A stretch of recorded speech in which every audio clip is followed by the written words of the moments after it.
Formula proper तरीके से लगाओ। सिली मिस्टेक हो गई बेटा, ये सिली मिस्टेक अक्सर तभी होती है जब तुम्हें बैठ के देखने की आदत होती है, इसलिए पेन चलाओ। बात समझ में आ रही है? मैं सीरियसली बता रहा हूं, मैं एक बार फिर आपको रियलाइज दिला दूं, तुम में से कम 50% बच्चे, 40% बच्चे ऐसे होंगे जो शायद सेलेक्ट हो जाते अगर वो सही तरीके से पढ़ते। तो उन्होंने बैठ के तमाशा देखा था पिछले साल, पिछले 2 साल बैठ के उन्होंने सवाल सोल्व होते हुए देखे थे, मजे मजे में सोल्व होते हुए देख रहे हैं भाई साहब, खुद वो सोल्व कर नहीं रहे हैं, इसी वजह से वो सेलेक्ट नहीं हो पाए। और अगर खुद से करते तो शायद नहीं, डेफिनेटली सेलेक्ट हो गए होते। ये आदत अब चेंज कर लो यार, और मेरे बैच में पढ़ रहे हो तो भाई साहब चेंज ही कर लो आप, ठीक है? नहीं स्टैंड कर पाओगे आप, समझ में आ रही बात? पढ़ना पड़ेगा आपको।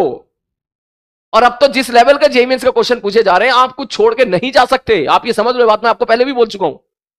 अगर आप ये सोच रहे हो कि मेरा इस चैप्टर का बैकलॉग है तो क्या मैं सेलेक्ट हो सकता हूं, नहीं हो सकते सेलेक्ट। कहानी बदल गई है। 2015, 2016, 2017 में कहानी अलग होती थी। उसमें अगर कोई बच्चा कोई चैप्टर छोड़ के भी चला जाता था तो भी उसका काम चल जाता था, क्योंकि तब कुछ सवाल बाकी 25% सवाल टफ आया करते थे, चाहे वो रोटेशन का हो। रोटेशन में भी डमरू वाला सवाल बना के जेईई मेंस वालों ने पूछा था, जिसमें अच्छे बच्चों के पसीने निकल गए थे। अब ऐसा नहीं होता है। अब कोई चीज छोड़ोगे, definitely you are out of the competition, सीधा सिलेक्शन के बाहर हो जाओगे, क्योंकि अब हर एक चैप्टर से सवाल पूछे जा रहे हैं और आसान आसान सवाल पूछे जा रहे हैं।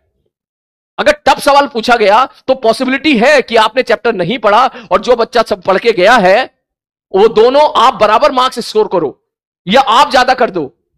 आपने पढ़ा, आपने नहीं पढ़ा चैप्टर, आपने सवाल छोड़ दिया, 0 नंबर मिला। लेकिन जो बच्चा पढ़ के गया उसने सवाल को करने की कोशिश करी और सवाल उससे नहीं हुआ क्योंकि सवाल टफ था, तो उसका समय वेस्ट हो गया। वो आपसे 2 सवाल कम अटेम्प्ट कर पाया, आप आगे निकल गए उससे। या वो पढ़ के गया और उसने सवाल करने की कोशिश करी और उसने सवाल गलत कर दिया क्योंकि सवाल टफ था, तो वो -1 हो गया। और -1 के साथ साथ 2 सवाल कम सॉल्व कर पाया क्योंकि उसने समय वहां पे इन्वेस्ट कर दिया। फिर आप आगे हो गए 9 नंबर उससे। ये पहले की कहानी हुआ करती थी, अब कहानी ऐसी नहीं है। अब सारे सवाल आसान आ रहे हैं, और जब सारे सवाल आसान आ रहे हैं, तुम अगर पढ़ के नहीं जाओगे तो जो दूसरा बच्चा पढ़ के गया है वो सवाल करेगा और आपसे आगे निकल जाएगा। ये लगा ये सारी चीजें। मैं फिर से बोल देता हूं, जाके एसएचएम पढ़ो, एटलीस्ट कम से कम शुरू के 2 लेक्चर पढ़ो जाके। अब ये ऑफलाइन क्लास भी नहीं है कि मैं कह दूं कि कहां से पढ़ेगा बच्चा, परेशान है। यह सारे के सारे लेक्चर रिकॉर्डेड अवेलेबल है, जाके एसएचएम के 2 लेक्चर कवर करो एक बार फिर से। मैं ये चाहता हूं प्लीज दोनों मेथड में एक्सपर्ट बनो।